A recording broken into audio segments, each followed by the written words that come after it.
afternoon. Well, I am happy to welcome you back to this second session on Prima Donnas on the 19th century London stage. I'm standing in for Sarah, hitherto sadly couldn't be with us. And our first speaker, whose biography I have just here, apologies Jamie.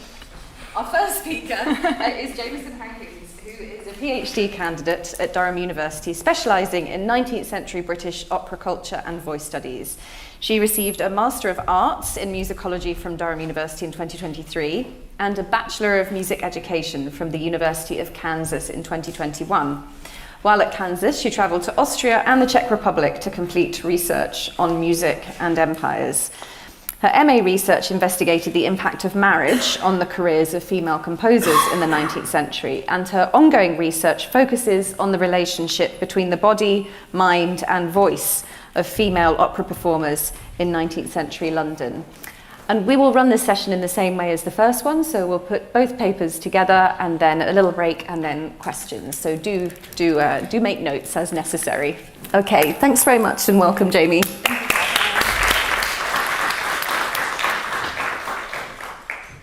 As Catherine said, today I'm presenting my research on the metaphysical power of the female voice in 19th century London. An essay featured in an 1898 edition of the British Medical Journal on the balance of art and science quotes Thomas Carlyle, stating, "Consciousness in an artist was in itself a proof of inferiority."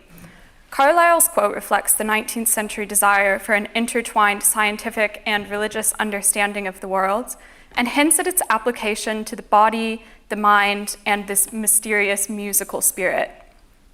Additionally, Carlyle's quote hints at the broader conversation surrounding the mind-body problem that had taken place in London over the course of the 19th century. Although non-duality, or the belief that the mind and body are not separate, grew in popularity among academics and intellectuals throughout the century due to rapid innovations in science and medicine, the largely Christian population of the Victorians was still primarily dualist, believing that the mind or consciousness lies somewhere outside the material body. The general belief in duality is only further emphasized in the second half of the century with the rise of spiritualism, which was dependent on the belief in non-material spirits and consciousness. Additionally, it is easy to begin to draw parallels between the mediums who rose to prominence during this metaphysical movement and prima donnas. Like an opera performance, seances also relied on the medium's voice. She used her voice to speak to the audiences and to spirits, and mediums would often also sing or play instruments during their seances. This singing would often happen under the guidance of spirits, in a trance-like or hypnotic state. A spirit taking over the medium's body, leaving only her voice remaining to communicate, is a clear manifestation of the disembodiment of the female voice in favor of viewing it as a metaphysical force. The vocalist being described as a conduit for the voices of spirits again suggests that women, possibly because of their perceived natural connection to the metaphysical, were viewed merely as vessels for forces greater than themselves. Additionally, many popular operas in the 19th century were preoccupied with these metaphysical or metaphysical adjacent themes. We have hypnosis, spirits, ghosts, possession, sleepwalking, magic, mythical creatures, any sort of metaphysical idea that you could possibly imagine. The merging of technological and scientific innovation with supernatural subject matter in opera may have built correlations for audience members between the spectacles they were seeing both in opera and in spiritualist performance.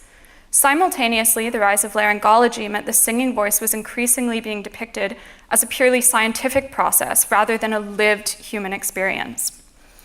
I argue that the persistent belief in duality, coupled with this tendency to dehumanize the process of singing, acted as the basis for the disembodiment of singing and these singers in the 19th century. If the voice is disembodied on such a fundamental level and the body itself is erased, where does this leave the voice of the singer?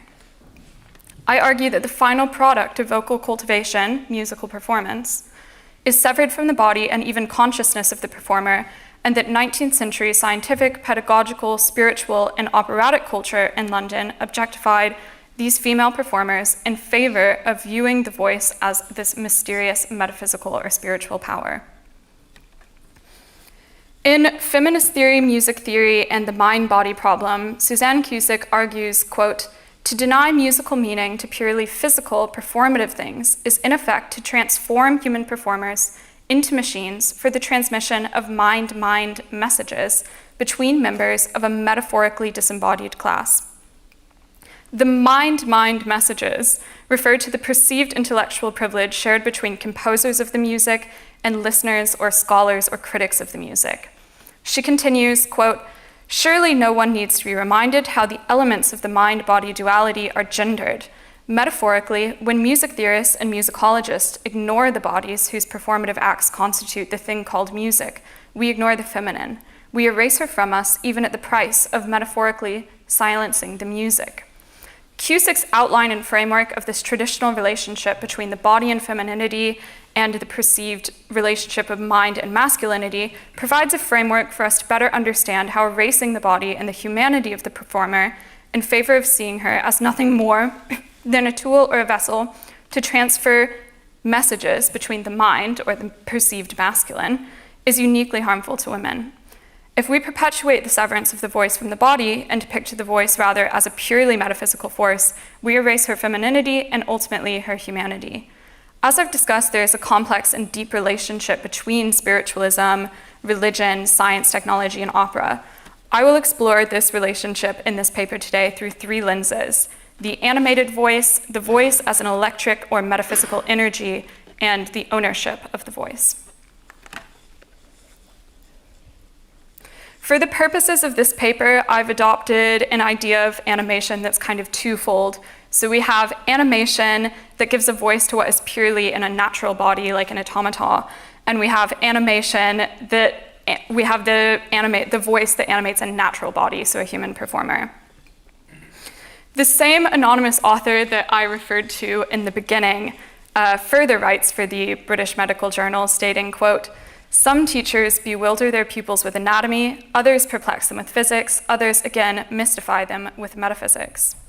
The claims of the author that consciousness in a singer ultimately ruins the art presents again this severe disembodiment of the voice and emphasis on the voice as some sort of separate artistic power.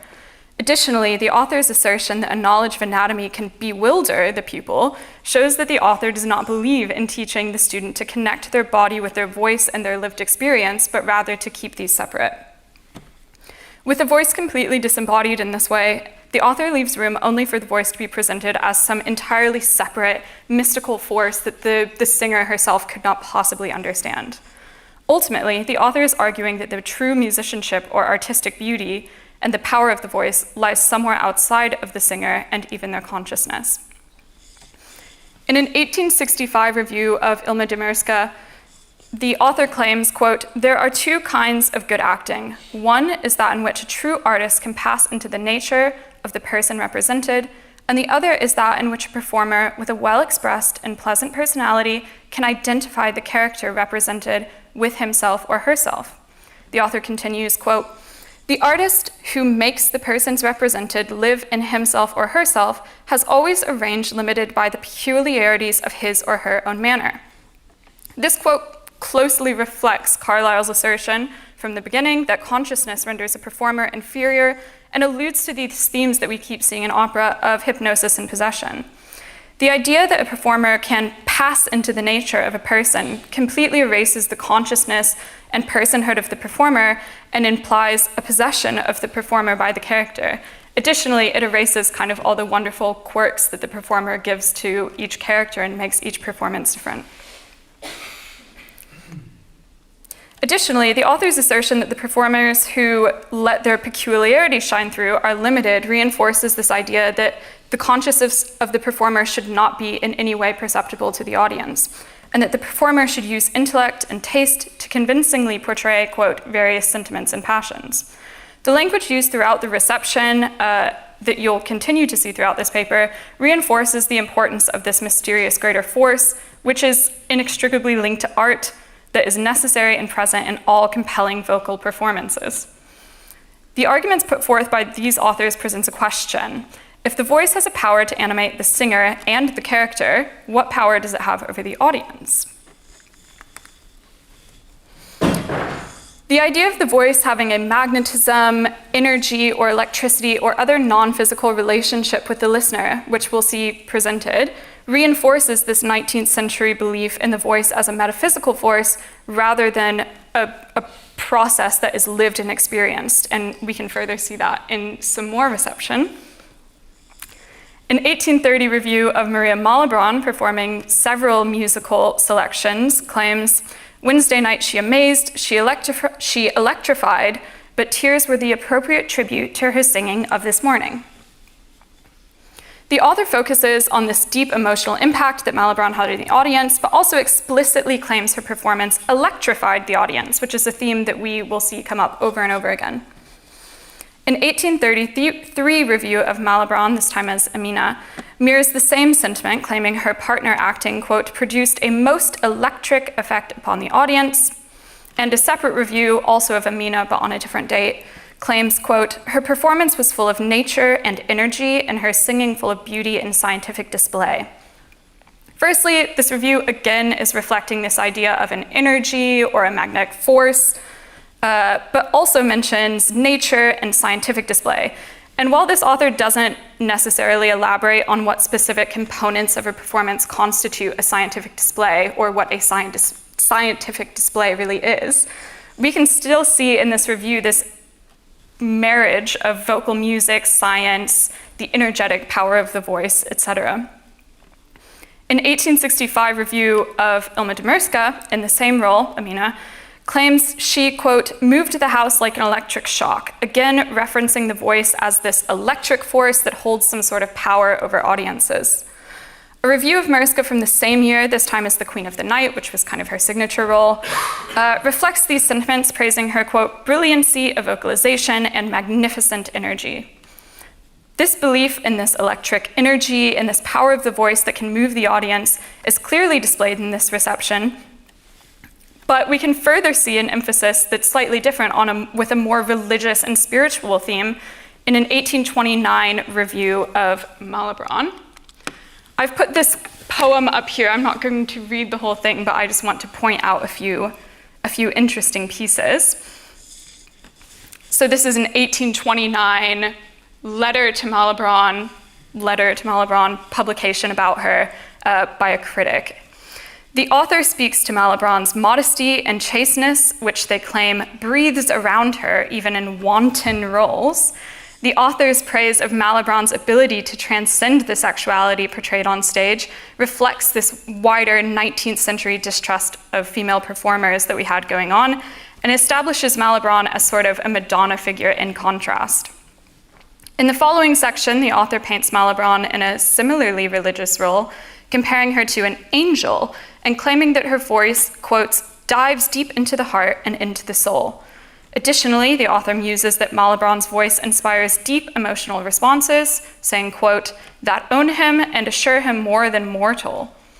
As was seen in the reception that we just discussed, Malibran is being placed on this celestial pedestal as someone whose voice possesses metaphysical and hypnotic powers over the author and over her audiences, despite her less than celestial real-life reputation. Similarly, in the final section, the author claims that Malibran's, quote, "rapturous," again, kind of a religious theme, voice, quote, "raises me above myself towards the gates of heaven." He adds, "I know not where I am or what I am, but seem as one dead or as one new risen, and actually commencing bliss divine."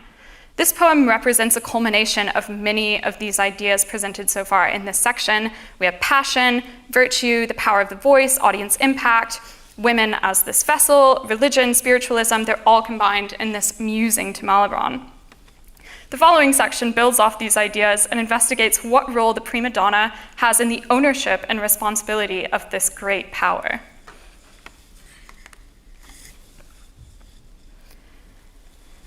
In treatises of the 19th century, we can observe a tendency of pedagogues to take the responsibility and ownership of the voice away from the singer and place it in the hands of an interpreter or a different pedagogue or a teacher. For example, Luigi Leblanche's treatise, A Complete Method of Singing, consistently implies that the treatise is meant to be read by a teacher who then uses it to instruct a pupil. Leblanche will start sentences such as, a good teacher will keep his pupils equally distanced, or, quote, we make the pupil acquainted. And this is a theme that you can see throughout a lot of 19th century pedagogical treatises, the idea of referring to the teacher and telling the teacher how to treat the student rather than speaking directly to the student. Leblanc is showing, as many other 19th century pedagogues are, that he does not see the singer as capable of interacting with his treatises and his writing without this intermediary teacher. I argue that this is comparable to the way that an instrumental treatise would insist that, of course, an instrument would need an interpreter, the musician, for it to make sounds. In other words, he's treating the voice like it's an animate instrument to be manipulated by others. We can see this idea of prima donnas as animate instruments and kind of the instrumental connection to the voice reflected further in Reception. An 1888 review of Nellie Melba as Lucia asserts she was, quote, possessed of a graceful figure, pleasing features, an easy carriage, and a voice of 2 octaves in compass, the timbre of whose upper notes are sonorous and clear as a bell. A later review of Melba as the same character claims her performance was, quote, an astonishingly fluent display of vocal gymnastics, her intonation was perfect, her voice clear and bell-like. In these reviews, we see the comparison of Melba's voice to an instrument, in both cases the bell, reaffirming the idea of this prima donna as an instrument, or her voice as an instrument. Similarly, in 1829, a critic said of Malebranche's performance, this time as Desdemona, no female could look more truly feminine and intellectually beautiful as she does in the more quiescent events in the drama elicited. Her voice much resembles that of pasta, it's giudetta pasta, not the Italian dish. Her voice resembles that of pasta and is of a most sweet quality throughout, combined with all the firmness and decision of the finest wind instrument. It is extremely flexible and capable in every modulation. The author of this review compares the voice to the finest wind instrument, once again reinforcing this comparison. And again, this is a theme that we can see just throughout 19th century reception. I argue that the push for an interpreter for singers of all skill levels, coupled with this emphasis on the singer as an instrument, is clearly removing this responsibility and possession of the voice and its power from the singer herself. Ultimately, female singers of the 19th century were forced to navigate changing ideas surrounding the relationship between their voice and body, what responsibility they had in the creation of the music in their own voice, and the artistic power of their voice over audiences, all in this context of a rapidly changing and expanding 19th century London. In treatises and Reception, the idea of the passion or soul of the voice animating the body and the simultaneous lack of musical responsibility given to the singer can be observed. Additionally, the idea of the voice possessing a power beyond the physical or even intellectual or conscious property of the singer is reinforced in medical and pedagogical publications. The insistence upon this metaphysical power of the voice and its power over audiences, coupled with this refusal to place that power in the hands of the singer herself, who's treated as a mere animate instrument, mirrors the 19th century distrust of female singers and shows this clear objectification of the singer and the disembodiment of her voice. The erasure of women on such a fundamental level asserts that men must be the composers, the critics, the scientists, and the teachers, while women must beg for any scrap of acknowledgement. It's not enough that the voice is disembodied and depicted as this metaphysical force, but the female singer is completely erased from the narrative, meaning the disembodiment is uniquely harmful to women as it leaves them as nothing more than a vessel for a final musical product that is perceived to be manipulated and created by men for men. Moreover, it represents a refusal to acknowledge the artistic, physical, and emotional talents of the singer and her ability to cultivate a voice so beautiful that its effects feel metaphysical. Thank you.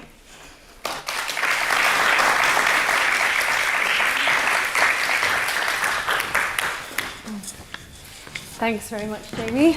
And I'm now delighted to welcome Simone Di Crescenzo. Is that right? Crescenzo? Yes. To our session. Simone, after a Master of Arts in piano and a master's degree cum laude in musicology at La Sapienza in Rome, is now a PhD candidate at the Department of Arts at the University of Bologna. He also spent time as a visiting researcher at the Faculty of Music in Cambridge in 2024. And he conducts his research in the fields of music history, music dramaturgy, and music pedagogy. In particular, his interests are in the history of the performance practice of melodrama in the late 18th and early 19th centuries, very close to my own heart, the vocal and instrumental didactics, and the interpretation of Vincenzo Bellini's Norma. And his recently edited volume, Musica, Pensiero, Interpretazione, Toscanini tra Puccini e Furtwängler I can do, comes out this Saturday. It is an event. Yeah. Okay. So welcome, Simone. Thank you. Thank you very much. Sorry for my English. I'll try to do my best. Okay. So the word diva derives from the feminine form of the Latin divus, God. And in Italian literary traditions, the term was used by still novo poets to pay homage to a beautiful woman or her heavenly transfiguration after death. In the Renaissance, the word began to be used frequently for living women to extol their talents and abilities. An example being Ercole Strozzi's Latin verse, the Diva Borgia Canente, dedicated to Lucrezia Borgia.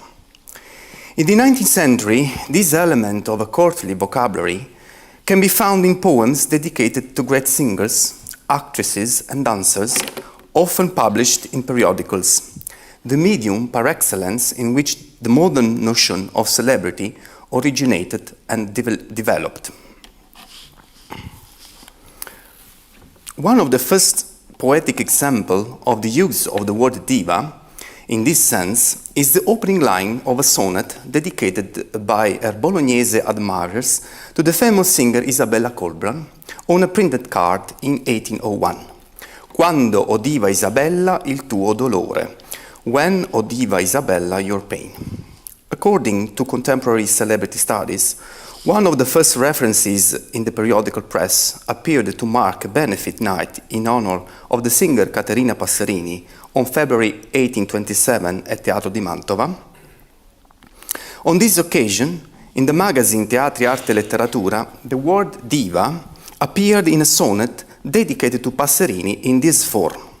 Donna, anzi diva, tu dischiudi intanto fra il lieto plauso che d'intorno echeggia, al riso il labbro, la pupilla al pianto. Woman, indeed diva, you cause during the happy applause that echoes around you, mouths to smile and eyes to moisten with tears. This poem celebrates the singer's superhuman qualities and their power to bring smiles to the lips of her listeners and tears to their eyes. The appearance of the term diva is, in other words, accompanied by the representation of the opera singer as a creature capable of shaping human emotions, even more so than Orpheus' lyre. The identification with the supernatural being is therefore explicit. In these and other magazines, the word diva and its derivative divina appear frequently in subsequent years, mainly in poetical composition. But the interesting point that I would like to highlight is a transition from the poetic use of the term to its use in 19th century criticism more broadly. Giuditta Pasta's return to Italy in 1829 marked a significant moment as the singer brought with her new performance techniques learned across the Alps, especially in terms of acting. The magazine Censore Universale even criticized the process of divinizzazione that was beginning to take place around the particular singers such as Pasta, not only through the words of critics, but also through the significant use of iconography, such as busts and commemorative medals. What emerges as an interesting from the writings of the moderate censor Luigi Prividali is his description of the profile of the excellent singer, i.e. all the characteristics necessary to be elevated to the rank of diva.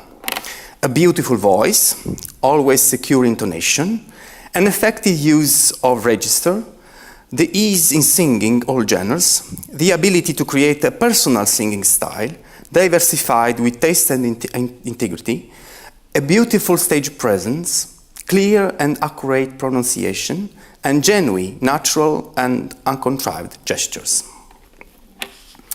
In France, as James Davies has demonstrated, it was Théophile Gautier who directly identified the prima donna with the diva, i.e. with a singer who has achieved widespread fame, both for her vocal and acting talents and for her ability to stimulate extraordinary emotional involvement in the audience. This identification occurs by means of a precise character-performer conjunction of Bellini's Norma with the soprano Giulia Grisi. The diva becomes a kind of idol, an object of worship, and on stage she becomes divine, through the process of transformation that allows to her to ascend the heavenly heights of art, a true, irreversible metamorphosis. Gautier first evoked this identification between Norma and the diva in Notice sur Norma, in the souvenir album Les Beautés de l'Opéra in 1845. For the writer, the prima donna's entrance on stage coincides with a profound vocal spell, a mystical event. The drama becomes a ritual, and the stage illusion is transformed into truth. The famous prayer Casta Diva is, in this sense, both a theatrical action and a beatification of the Gallic deity. It is a moment in which the sacred moon and the real life of the prima donna, both divas, are presented to a cult, following and immortalized in an ecstatic performance. Gautier's reference to Giulia Grisi is explicit. She is depicted as Norma in a famous lithograph on the first pages of his essay. In Gautier's prose, we find many references to classical civilization, in particular to the Venus de Milo, with comparison of the visual, aesthetic, and auditory fields in a synesthetic manner to celebrate an interpretation in which music, drama, and visual art blend seamlessly.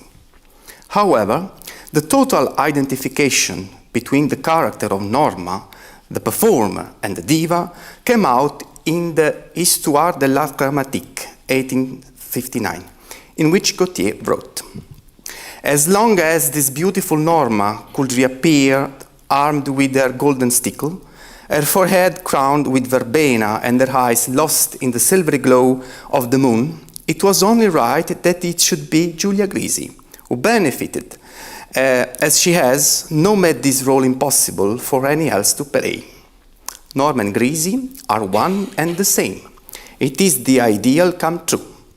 Grisi has the rare good fortune to be at once a beautiful woman, a great singer, and an admirable tragedienne. As for her singing, you know it. She was able to sit down on the golden throne left vacant by Malibran and crown her forehead with the diadem of the diva." In England, the term diva became familiar to British audience thanks to the Norma's famous cavatina Casta Diva, when Bellini's opera was first performed on the London stage in 1833 by its creator Giuditta Pasta. As Susan Rutherford rightly argues, this prayer was not simply an invocation to a diva, but an hymn by a diva. However, the use of the word diva in Great Britain was not only direct to Pasta, but was once again linked to the figure of Giuditta Grisi. In an article that appeared in The Era in 1843, the Paris correspondent referred negatively to Grisi as the burly diva in relation to her interpretation of the role of Desdemona. And later in the article also referred to Pasta, describing her life in her villa on Lake Como after her retirement from the stage, with these words: "The ex-diva, delighted by the locality, lives there entirely sans façon, without pretensions." His description of the former diva's domestic life is significant, again in a neoclassical and idyllic vein, in keeping with the iconography of the time. Her costume is a classic negligee, sandals, a toga or a blouse, and rarely with any other garment. She gardens with passion and spends much of her time outdoors.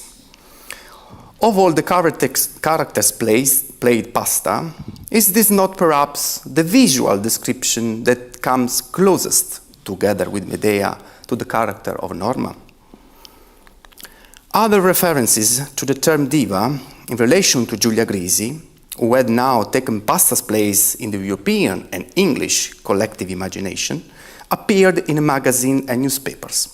For example, again in 1843, the Times wrote about her despite the absence of La Diva, while Illustrated London News in 1848 referred to her as a glorious diva, and the Western Daily Press in 1866 as the great diva. The acquisition of the title diva, even on the English stage, was closely linked to Grisi's performances of Norma, the role that defined her more than any other, marking her return to London every season after 1835. From what we can be reconstructed from the chronology of her career, compiled by Thomas Kaufman, we know that she sang Norma in London first at King's Theatre every year except 1840 and 1842, and then at Covent Garden and other theatres from 1847 to 1861. Based on what can be reconstructed from survives of the enormous number of reviews, Grisi, except on a few occasions, remained the leading performer of the role, maintaining a high degree par excellence in her performances, until her last production for the Covent Garden in May 1861. On that occasion, her career was described as unrivaled, both for its longevity and for the immense success and universal acclaim achieved. As proof of all this, in a biography published in 1870, a year after her death, W.F. William wrote on Appleton's journal, "Her fame constantly increased, but Norma was ever her favorite part, and her exquisite singing of the Casta Diva won for her the title of La Diva, literally the goddess, which was since been often applied to prominent prima donnas, and which is today given by the foreign critics to Adelina Patti." After Grisi, Adelaide Campbell brought the role of Norma to the London stage. After studying in Paris with Marco Bordogni, Campbell arrived in Italy to study with Giuditta Pasta in 1838, the year in which she made her successful debut in Venice in the role of Norma. With this pedigree and thanks to her talent, the young singer enjoyed considerable success, embarking on a brilliant career on some important Italian stages before her debut at Covent Garden in 1841, again as Norma. As had happened with Giulia Grisi, there was a feeling that Campbell in London was completely identified with the role of Norma. In the music award, for example, one reads, "In the maddening sorrows of Norma, we felt not the presence of the artist, but the identity of the character, and we believed that the artist, to have accomplished this, must have effected the complete transmutation of spirit which, even to herself, must have made the two but as a living one." With Miss Campbell and with Malibran and Pasta and Lablache, we forget the person in the impersonation. Campbell's career was too short to allow her to be elevated to the role of diva, despite having all the necessary qualities. But this identification of the role of singer, which the person was not in keeping with the image of Victorian women, that was sought at time, to the extent that even the iconography of singers appearing in illustrated magazines such as the Illustrated London News was toned down in order to elevate the family virtues and bourgeois values of prima donnas. After Grisi's retirement, Thérèse Détiens took over the role of Norma for a decade on the London stage, from 1860 to 1870, and consequently also took on the title of La Diva. In 1878, the Western Daily Press wrote, "There was Titian's La Diva, as she is called, the great Teuton songstress." The following year, the identification of the diva with the character of Norma was once again confirmed by the London Evening Standard. This fact has already been acknowledged as applicable to the great lyric heroine Norma, was magnificent impersonations by Madame Grisi and on the opera stage by Miss Adelaide Campbell contributed more to stamp the fame of those excellent artists than any other characteristics in the repertoire of either.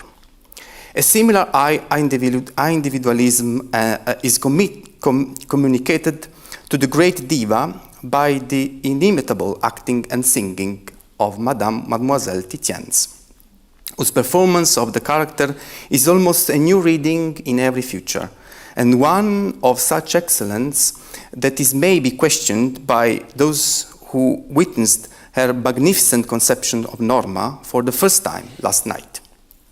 Here we see the return of some of the characteristics of the process of diva making that Di Crescenzo had spoken of many years earlier, in particular the singer's ability to offer a new interpretation of the character, her extraordinary and theatrical acting and vocal skills, which in this case are well suited to the part. In the early 1870s, it was quite common to find the term diva in the British press to refer to various singers, among whom Adelina Patti, the little diva or La Diva par excellence of those years, stood out. The term became quite widespread during the later 19th century and was used almost as a synonym for prima donna. Finally, allow me to take a leap forward in time, but still remain faithful to the idea of diva as linked to the role of Norma.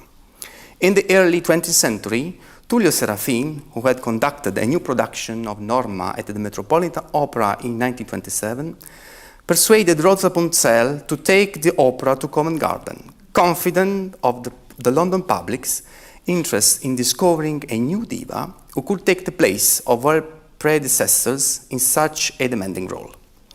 As had happened at the Metropolitan, Norma had not been performed at Covent Garden for 30 years, since 1899, when Lily Lemon, another great diva, had appeared in the title role. Feverish anticipation for the new debut built up for several months in the newspapers. The Daily News of 2 March 1929 reported that the Metropolitan prima donna Rosa Ponselle would be singing in the season revival of Bellini's opera, which had been absent for 30 years, and that the New York critics had already written about her. There is no doubt, after this Norma, that Miss Ponselle is the greatest singer of the Metropolitan Opera Company.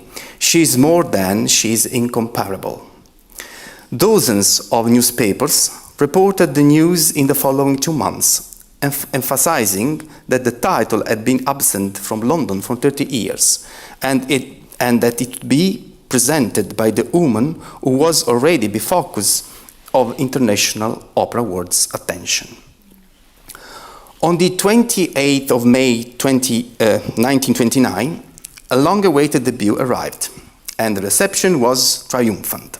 It was reported that Ponselle was the best singer of her generation, both from a vocal point of view, for her enchanting high and low notes, and for her ability to render all the emotional nuances of the part with such accuracy.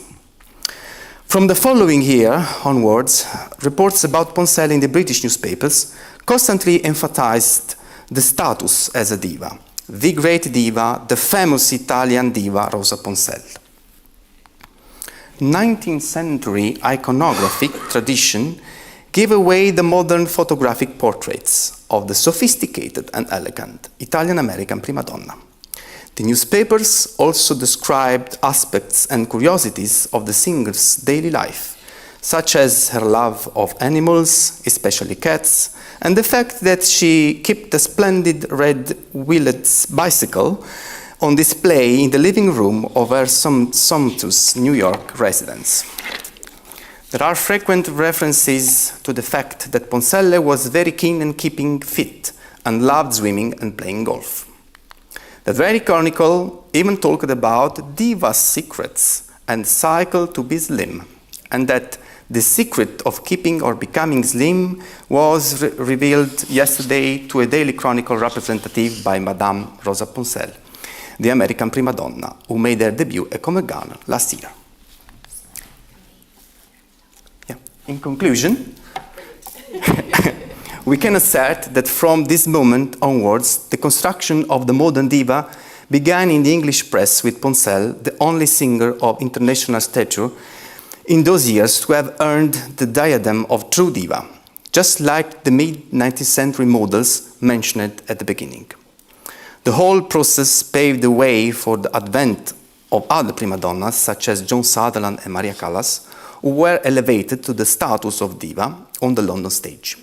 In both cases, almost needless to say, identification with their performances of Bellini's Norma played a fundamental role. Thank you.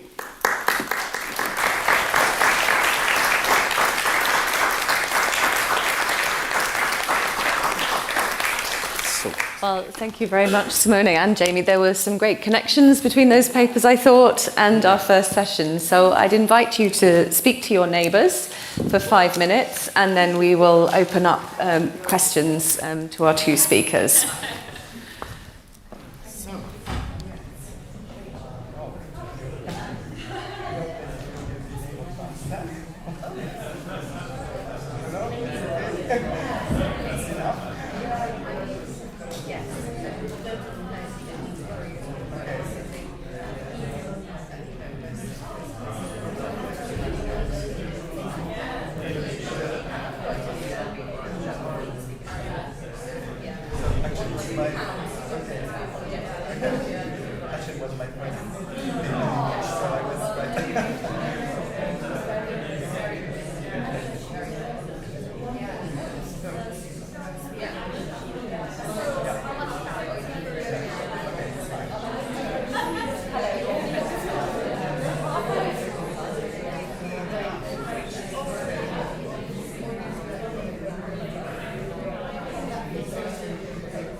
hoping that my mere presence would cause silence because I have. I know. It's because I have aspirations to be a diva, clearly, and you'll be silent. Okay, so. I had a wonderful discussion with Michelle at the front. I'm sure you did likewise. Who would like to kick off the questions? Yeah. Thank you. Thanks. So my question is for Simone. And it's, perhaps a little bit off topic, but I'm going to ask it anyway, and perhaps a little controversial as well. But I was wondering, because you mentioned the word diva first appeared, was it late 1820s, right, in Italy?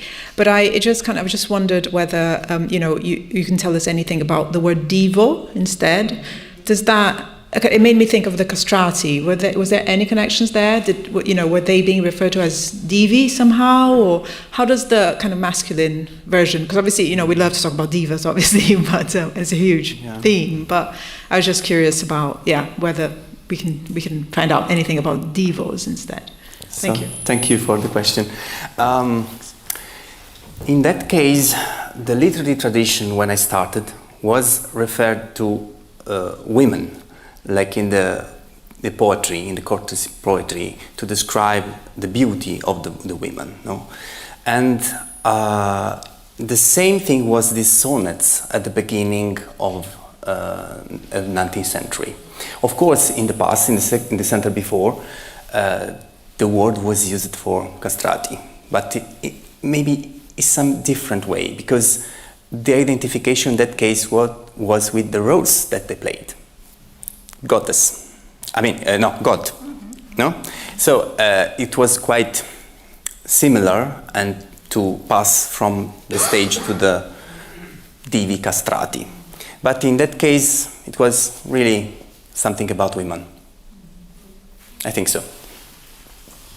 Maybe I have to work on this more. Thank you. Was that a hand there, Barbara? No? Yes? No? Yes, there's you and Emanuela following on. Yeah. Okay. So because we were talking about identification and we were chatting about this, that diva was then associated with this ability of the singer to identify with the character. But why? Why was that? Why that ability brought up this idea of celebrity and this idea of not celebrity, being a diva? Do you have any idea about it? So, if we are in the Gautier's idea, the power of the prima donna in that case is to go out of the stage in some way. So it's not only about what happens on the stage, but as a common ritual situation in the theater, especially in that occasion of Norma. So the identification was so strong, and it worked in this sense, because it is not only about the stage, but only relation with the audience and what's happened all together. Okay, thank you. I think so. Thank you. I was just curious, sorry, still on you, Simone, but I thought that the cult of the diva was a sort of 18th century cult, like starting in the 18th century. So I was just curious whether, when you say that the term appeared in the sort of 19th century, whether that was just in specific publications and whether it was being applied to performers prior to that. And then the other end is more, at least looking at the French context, in the late 19th century, diva starts being applied to non-operatic performers as well, yes. So a more interdisciplinary diva. And I know you spoke more about Italy and England, so it might be different in those contexts, but I just wondered if you could speak a bit more to that as well. Yeah, my focus was just in the opera field. Of course, for the drama, maybe it's different, but they used for actresses, for example. In this case, it was very referred to the opera field. I think so. Okay, sorry. And on the 18th century. Yeah. No, please. No. Well, I was in the also- interest of time, please, somebody say something. So I was having a meeting with Women in Music new research group, and they start. So it's really the focus is 17th and 18th century, and they suggested to have celebrity as one of the unifying topics, and they told me, "Oh no, we had so much of celebrity studies in the 17th century." And so they basically didn't want to go through celebrity in that early period because they think they had a lot on celebrities in 18th century. So, But were they using the term diva? haha, we're using the term diva, I don't know. Yeah, sorry. Okay, I've got a few hands, so I'm just going to. I think you had a question for Jamie. Is that right? Yeah. Thanks. And then. Thank you very much. I had a question for Jamieson. I found your presentation very interesting, but I was wondering whether we could include also the divas in this discourse. I mean, what you said about the female voice and how female performers during the 19th century had to renegotiate the agency and their celebrity in order to, and becoming vessels, empty vessels for what the composer has written. I wonder whether this might be the case also for male singers in the same age. And so if we could, if we are not overlooking at male performers in the same period. I mean, we know that female singers and female performers during the 19th century had some social constraints that male performers didn't have, of course. But I wonder whether this idea of this embodied voice, an acousmatic voice, which becomes somehow the medium for expressing the performer, the composer's intention, isn't something which is related to other things and not only gender related. I don't know. Yeah, I mean, I'll pass this back to Catherine. I've got one on, but no, I've definitely found through my primary source work that the same kind of disembodiment and the same idea of the voices and energy is happening for men.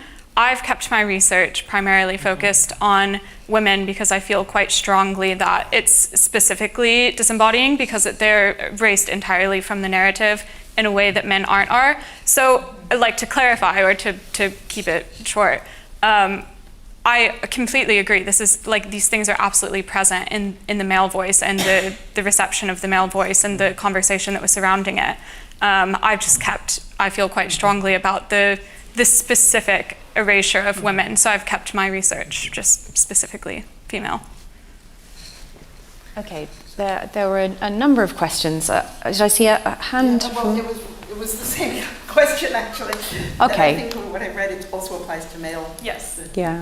Voices. So then I saw Antonia and a question here, and then Martina. Okay, I'll stack them up.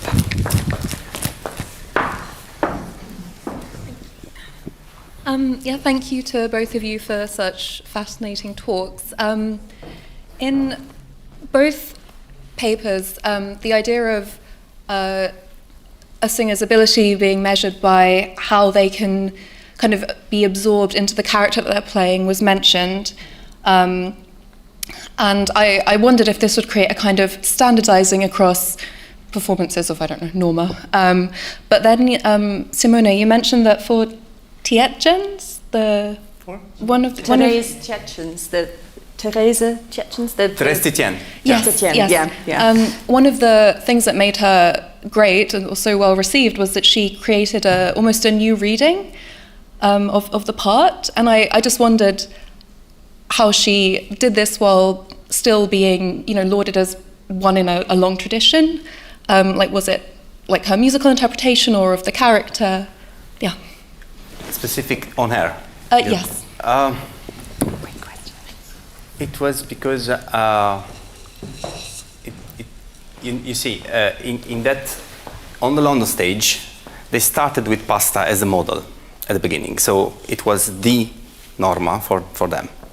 After that was Adelaide Campbell, who kept this image of the norma of the time, because she was her pupil in some way. So they wrote, okay, finally we have the new norma. But also with other singers, like Jenny Lind, for example, when arrives a new diva on the stage, the characteristic was to bring a new idea of the character, basically on not only about vocal stuff, but also about the reading of the character. I mean, for example, in some way, the pasta lineage, like in a Malibran, they put the accent to the masculine characteristics of the character. With the voice, so the two things are really connected. For example, they use that term. She used the basse corde to explain, to put out the role really in all the characteristics of the role. There are other lineages that describe the character as pure woman and not like a warrior. So things like that. So, but the idea of the character and the vocal skills were very well connected for me. Not separate things, but just together. Because how they do that with the voice? Of course, with the acting too, but the voice was the center of the performance. So, thank you. I don't know if I answered. If I take both questions and then both answers together, just so we stay on time. Oh no, it's you and then Martina. Or, well, go ahead. Okay, go on then, Martina. Have a go.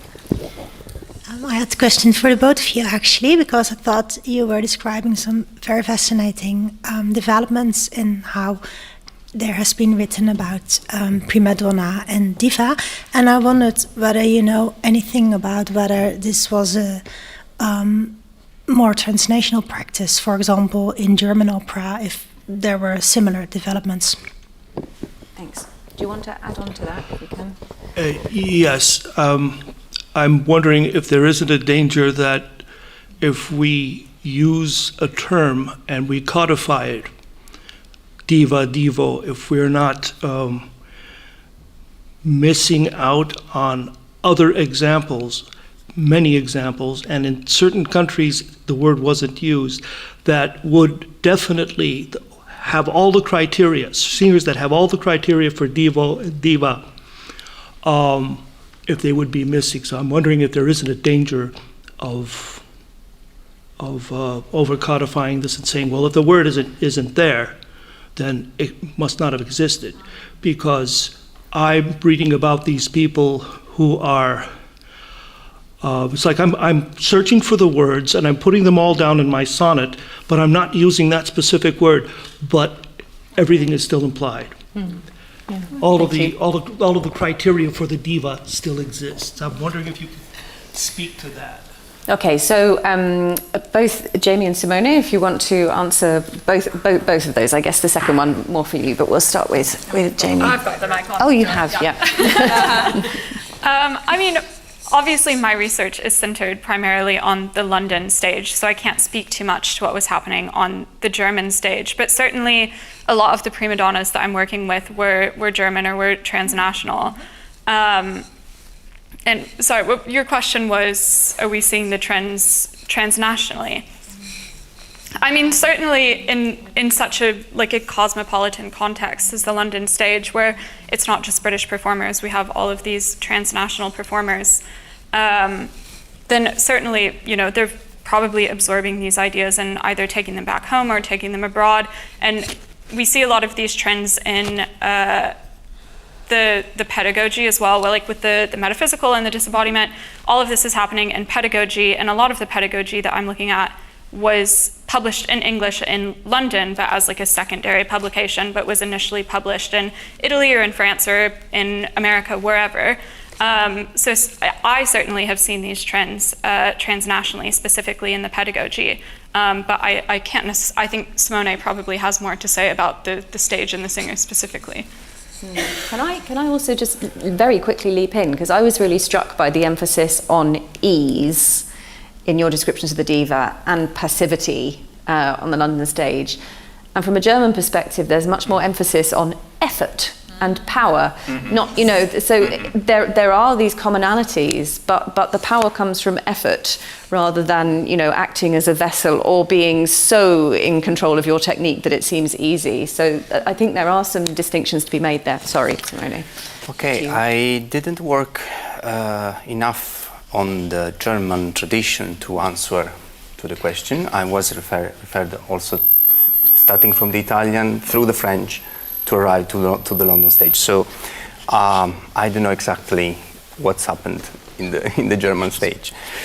But of course we can find these categories, to reply to Riccardo, in other places, in other contexts.